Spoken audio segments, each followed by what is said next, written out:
Welcome back to a Celtic State of Mind. I'm Paul John Dykes. Tonight I'm delighted to be joined by Lawrence Connolly. Lawrence, we are here for Motherwell versus Celtic. It's a quarter-final of the League Cup. How are you doing? It's been a while since I've been on the show with you, actually. It's been a wee while, mate. It has. It feels like loads of goals since we've been on the show, and very strange refereeing decisions, which we'll see more of now. VAR has been introduced. I'm pretty sure it's in safe, incapable hands. Incapable, did you say, or in space capable? Right. Yeah. It's always something to discuss. There's loads of discussion points. John and I were on earlier on, and as these things tend to happen, Lawrence, we spoke about 2 or 3 subjects rather than the 12 that were on the page. So I'm sure there's loads for us to cover, but we will be looking at tonight's lineups. That's the first thing we're going to do. There's always a big discussion point leading up to every game: who's in, who's out. We know that there's a few injuries, so we have David Turnbull, Jota, Starfelt, Welsh. Who else is injured? There's 5 players injured. Callum McGregor, oh yeah, just the captain. Yeah. Captain fantastic. Here we go. We'll be bringing in as many comments as we possibly can. Michael Ross, you're back. Come on the hoops. 100% Paddy Burns. Come on the hoops. Oh yes. Let me know where you're watching the game tonight. You know, you might not be at the game. You're maybe watching it on your phone, on a tablet, on the big screen in your TV. And let us know where you're tuning into Acsom this evening. It's always great to hear where you are. Beach Boys just watched the Celtic documentary. Wow, just wow. I've not actually had a chance to watch the full shebang yet, Lawrence, but I was saying earlier on to John, it looks as though they've taken that approach that seems to be quite successful on the streaming platforms, you know, where they've got a fly-in-the-wall documentary style. It looks as though we're getting a lot of that kind of content. Have you seen any of it? Yeah, since some, it's interesting stuff in the Lennon and Celtic's interesting, I should say. But, it's interesting getting insight in the dressing room, the emotional farewells, Jura daring to ask for a day off. Who does he think he is? He's back in the team tonight, though. I said this before, though. I mean, it's good that his teammates stood up for him. Not just chucked him right under the bus. I love the that side of Celtic, the historical side that is documented either in a documentary style or in your annual season review videos and biographies and all this kind of stuff. And we do see that, biopics rather. We do see that quite regularly now, but I was surprised that we're still producing it on DVD. Lawrence, should there not be a stream of this available? Should that not be the way to go when it comes to new content being released by Celtic? Well, but my wee cousin, she moved flats and I was helping her. And I thought, well, I've got some DVD, leather ones, holders, stands and all that. I'll give it, that'll be a nice wee present. And she just laughed at me and says, for DVDs. What on earth are these antiquated things? Yes. So, it's probably not the platform for the youth, is it? No. Downloadable, buy digital content, buy the file, whatever. But the actual DVD, it's nice to have something and stack them up in your living room on a shelf, isn't it? And, instead of, alongside your Celtic books, you've got all your Celtic DVDs. But the practicality of them is that the way media is really consumed. I don't think so, mate. Stream it or buy the digital thing. But, yeah, definitely. I mean, as you know, we are running through the archives, aren't we, on a Celtic State of Mind? And we're starting off with the VHS videos, of which I think we have a full collection. We've only got 2 of them up on the channel at the moment, but we're not just burning them onto the channel because that's illegal. What we are doing is we're putting in review video features, so you do get some of the content which is allowed. It's fair use, and we review them. So we're going to run through all the old VHS, and once I've done that, I may start doing it because the DVD collection could well be a dead collection as well eventually once we move into the 21st century. I've got my video collection, mate. Celtic videos and games taped off the TV and that. I don't have a video player, so I'll need to kind of. I've got a few, and I can also burn them into a file for you as well, so you can you can watch them on your laptop. As long as I'm not selling them, I'll just give you it. Now we're going to have a look at the teams, Lawrence. As I say, it's been a while since you and I have been on, but Celtic got back to winning ways at the weekend. We started scoring for fun, and let's hope that continues this evening. Let's have a wee look at, first of all, the Celtic side. Let's bring the Celtic team up and we'll discuss that in detail. And there was a lot of talk, I think, around when would be a good time? Look at that beautiful specimen there on the right hand side of your screen. I'm on the left. Yeah. Anyway, I thought I'd get that in there before all these fans did. Matt O'Riley. I think I mentioned on Monday. I mentioned to Colin. He disagreed actually. I think Matt O'Riley has been absolutely superb since Callum McGregor got injured. Lawrence, what's been your take on Matt? I know he's playing a fairly different role at the moment, but I think he's been outstanding. Since we signed him, mate, absolutely outstanding. 21. Yeah. Oh, has Ange had a better signing pound for pound? I'm not so sure. The guy, there's no wonder yet. The rumours are out there of the club circling him, and I know Al Morrison was telling us after we signed him, he was the highest rated midfielder stats wise and down south. So it's been phenomenal. Deep line playmaker. He's got a lot of competition for that number 6 spot, whether you see it as a defensive role or a playmaker role. And just obviously said, no, it's a trust for this when Callum's out. So he's getting in there ahead of Mooy, McCarthy, Robertson, Gucci even. So obviously Ange trusts him, and I think we trust Ange. Yeah, we do. In Ange, we trust, absolutely. And I think that came across loud and clear on a Celtic State of Mind when we had a little bit of dip in the performance, the standard, the levels launched. There was no knee-jerk reaction, I don't think, from anybody on Acsom. I've seen a few people overreacting on social media. And I think it comes down to the fact that you do trust what Ange is implementing. And there are going to be occasions often brought on by injury, suspension, people dropping out the team for these reasons, that it doesn't happen as smoothly, that the rhythm of the team can be lost, the momentum can be lost, but you do trust that it's going to come back. And I think we had an example of that at the weekend there against Hibs, where we've gone out and we're free scoring again. But as well as O'Riley, let's run through the team. Siegrist, there was a lot of chat actually on the bulletin earlier today, Lawrence, talking about when do you rest players like Joe Hart, when do you rest Carter Vickers, or even O'Riley, who we've already spoken about. And obviously the gaffer has decided that tonight's the night to rest Joe Hart, and Siegrist gets the gloves. And it's got to be said, Hart had a bit of a sticky patch himself, Lawrence, but he seems to have been back to the Joe Hart that we know and love, we have come to love since he came to Celtic. And again, I wouldn't expect Siegrist to get a run in the team, but on a night like tonight, give him a game, keep him involved, keep him, keep his with regards to his confidence as well, keep that high. He's come to Celtic, you've got to get game time. A lot of the time in the past, there's been goalkeepers who have warmed the bench for seasons on end, Lawrence, and got the odd game here and there. Got to keep guys like Siegrist involved, and tonight I think is a good opportunity to do that. Yeah, I mean, that's what I was going to say. I don't think it's Joe Hart being rested at all. I think it's Siegrist being given some game time. Because you never know when you're going to call him. Obviously, Hart taking a head knock, strangely only a yellow card, but obviously Tarzan will stop that. But we've got to see what Siegrist offers, and but you need to keep him fresh. You can't be just doing training games. We don't have the reserve games really that's kind of a level that you maybe get a run out in anymore. So it'll be interesting to see what he brings into it, but I think we're still allowed to say that Joe Hart is still head and shoulders the best keeper at the club. Yeah, I did look at an old 442 magazine, and he was on the back, on the advert of that magazine, and he was advertising said hair product that you've just mentioned. I was in 442 once. You were? Was that for the pie challenge? It wasn't for being Celtic's official pie eater. It was a game at Motherwell where John Hughes equalised, the picture behind the goals in it, and it was celebrated with a big Spurs fan, big Colin for London, that lives up in Glasgow now. Yeah. Aye.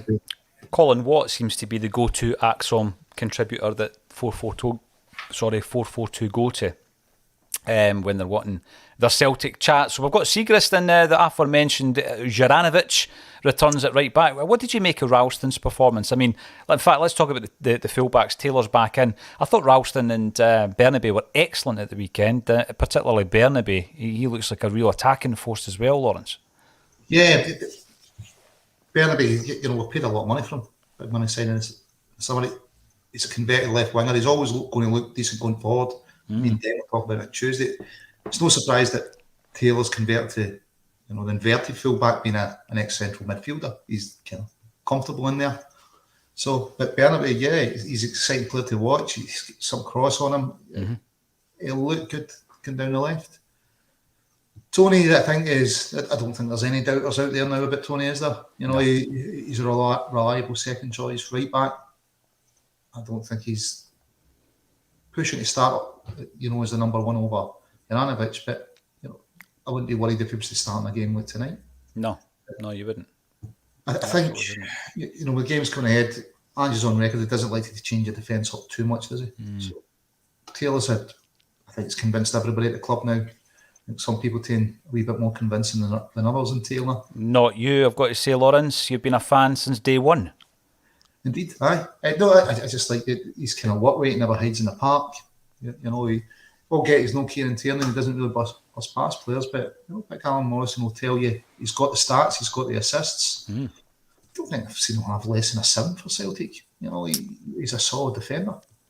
He's been consistent, isn't he? Keep the comments coming in. What's your thoughts on the lineup tonight? Siegrist making a rare appearance in goals for Celtic. Paul Cockwell, our resident Hibernian fan. Hi guys, good luck tonight. Thank you, Paul. Hopefully after the 6-1 thumping, it's not too sore a few days later, and it's good that you can come in and have a chat with us. Gloriously diabolical. Someone else who is describing the standard of Scottish refereeing. 14-1, 3-0. Get in there. That looks a reasonable bet. It's the anniversary today, Lawrence, of Celtic beating Rangers 7-1 in the 1957 League Cup final. It would be nice to get a repeat of that result tonight. Who's going to be the Willie Fernie, or Nearly Mockin? Nearly Mockin, the smiler, Mm-hmm. There's a good DVD about that. I think I might have a copy of that. DVD, smiler. There you go. Yeah. Yeah, it's 7-1, and the BBC forgot to take the lens off the camera to record the second half. But Bertie Auld, unlucky not to be involved in it, played every game up until the final, didn't he? Yes. So obviously that was before he went to Birmingham and then returned for an even more important or more memorable game. But yeah, it'd be great to get a 7-1 tonight. I think maybe at the weekend when Bernabeu was busted by defenders into the box, and I don't know what that foul was for, other than the ref couldn't bear another 7-1. Didn't want to within a week. Well, that's the reason. One of the reasons I'm bringing it up. We've got the anniversary of the 7-1. There's been another 7-1 this season, I think, and we were heading towards 7-1 there on Saturday against Hibs. So it would be interesting that another one would happen tonight. Am I getting too big for my boots? Am I showing a lack of respect for Motherwell? No, I just want Celtic to hit top gear, and when they do that, they can do that to sides. I mean, we've seen it quite a few times this season when we cut through a side and they're not able to play a game, Lawrence, which is often with 10 men behind the ball, parking the bus, whatever way you want to describe it. Celtic can damage you. They didn't do it at home against Motherwell, but tonight's a different ball game. Centre halves asked a question just yesterday, I think, on the bulletin. Is that our first choice centre half partnership, or am I being unfair to Starfelt? I mean, I love the way that Jenz has fitted in alongside Carter Vickers. He played a part in the first 4 goals on Saturday, Lawrence. That pass to Haksabanovic seems to be a favourite of his.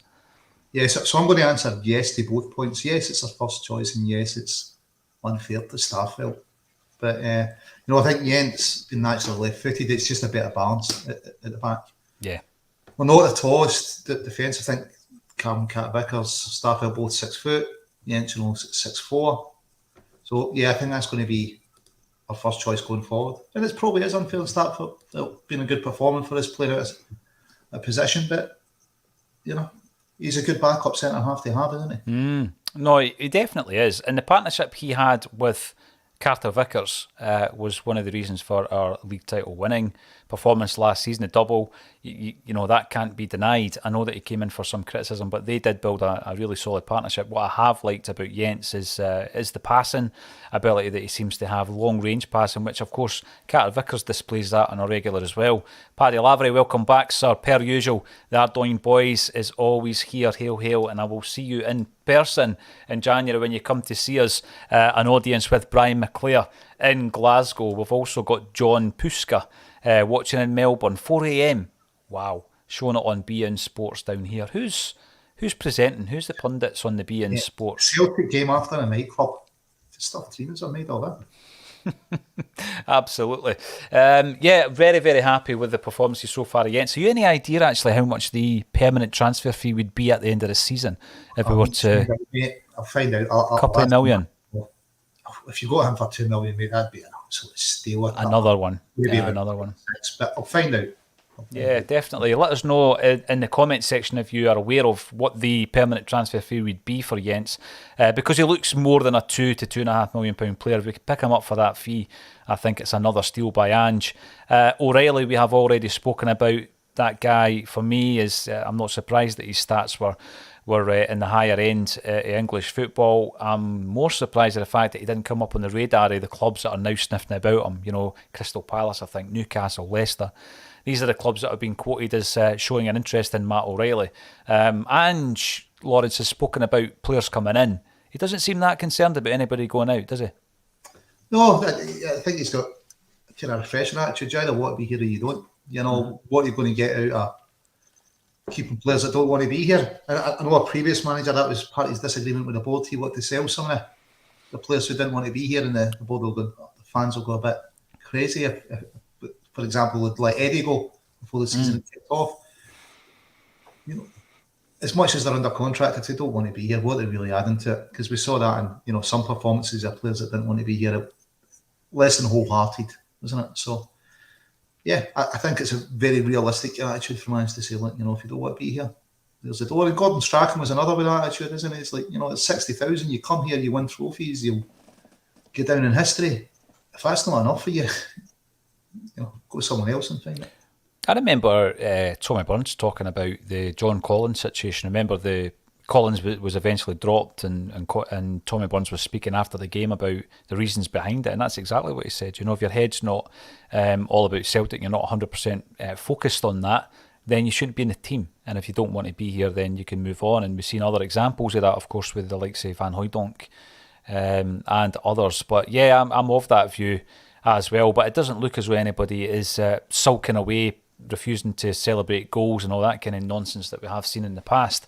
But yeah, let's have a look at the rest of the team. We've got Aaron Mooy coming in as well. Lawrence, Aaron Mooy. I was impressed with his performance at the weekend, and John earlier on today was pointing out a couple of the issues that Mooy may have in terms of his pace and mobility. But I think that when you can spray the ball around the park the way Mooy does, he's got great vision. He's experienced enough for his positional play to make up for a lack of pace from time to time. I mean, obviously, if it was a one-on-one and he gets burnt for pace, there's not much you can do about that. But in terms of his positional play and his awareness in the midfield, I think he has been a shrewd acquisition by Ange. Yeah, I mean, free transfer, probably a value of £5-6 million. You've brought him in as a squad player. And I tell you what, he's got a pass that can unlock defences, isn't he? Yeah. It's not just spraying about it. It's the killer pass, isn't it? To put somebody through in goals. So the Hollywood pass. Yeah, it's another just a great piece of business. Big Chris Sut was talking about it down at the Peter Scarf Club down in Linwood, just saying, you've got a £5-6 million player for free. Why are people complaining when you get that kind of added to your squad? Because for me, would it be in the strongest starting 11 if everybody was fit? Probably not. Yeah. But he's a great option to have in your squad. No, he definitely is. And it's good to see him getting games. I mean, I know he was very disappointing against St Mirren. Not many players got pass marks that day. And making up the midfield, Hatate, who, again, we spoke about O'Riley and how much of an impact he's made. Hatate comes in the same transfer window back in January there, and I think he's been absolutely superb. He's been better in many ways this season than last. I mean, yeah, he's had a couple of games where the passing has gone a bit awry, unfortunately, Lawrence, because again, when he's on his game, you've seen what he can do. You've seen that pass against Real Madrid, straight from Juranovic's throw-in, and it's one of many defence-splitting passes that he can make. He takes risks, he's brave. He's actually, very brave, but what comes with that bravery is often what we've seen, obviously, when Callum ended up getting his red card, is sometimes passes go astray.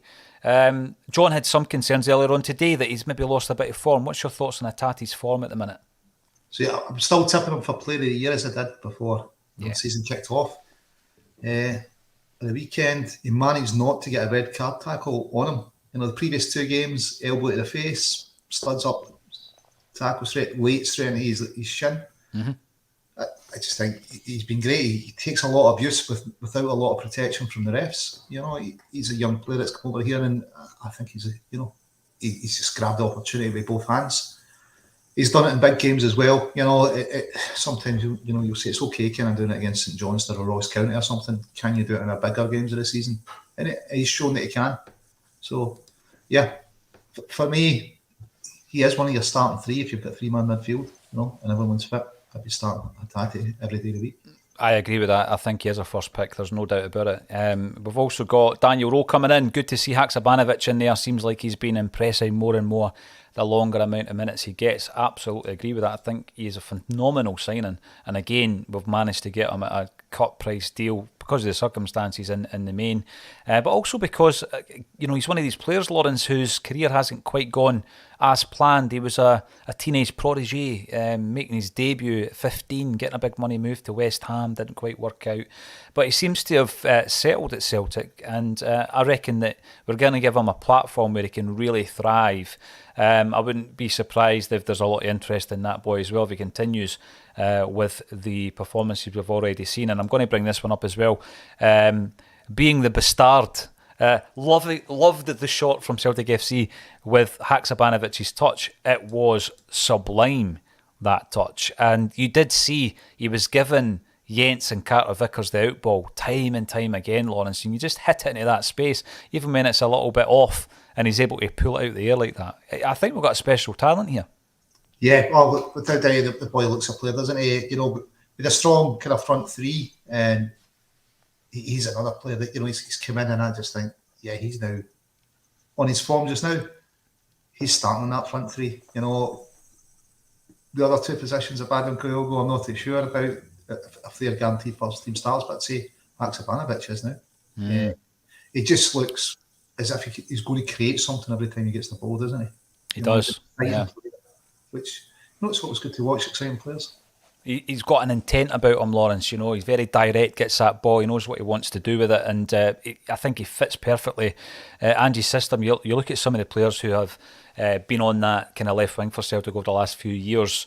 I was a fan of El Yunusi, although he could be quite inconsistent at times. I would have liked to have seen him playing under Ange Postecoglou, but I think what we've got in Haksabanovic is a player who could not only emulate El Yunusi but better him. I think he could genuinely, and I know that El Yunusi, in terms of price tags, has been transferred for tens of millions over the years, and if we were to try and buy him permanently, it would cost a hell of a lot of money. We've got this guy coming in, a couple of million quid, and he really is showing up.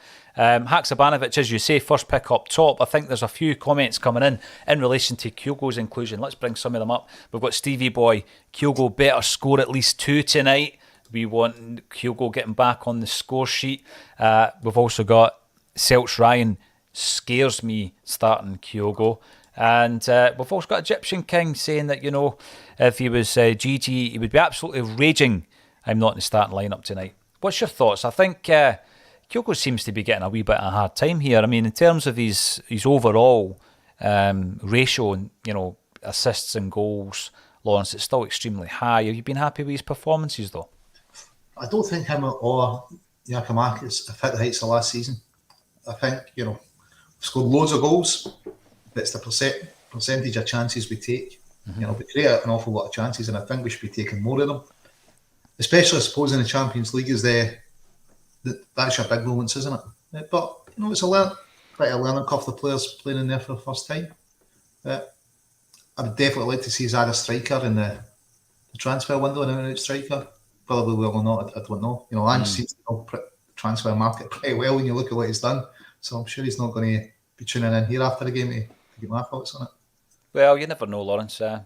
Stranger things have happened, talking of which. I did have the shout of bringing James Forrest back into the start lineup a couple of weeks ago. Yeah, you did, didn't you? But you're talking about managers, ex-managers tuning into Acsom. I do hear that our pal Neil Lennon has been relieved of his duties, and I've got to say, I was pretty surprised at that.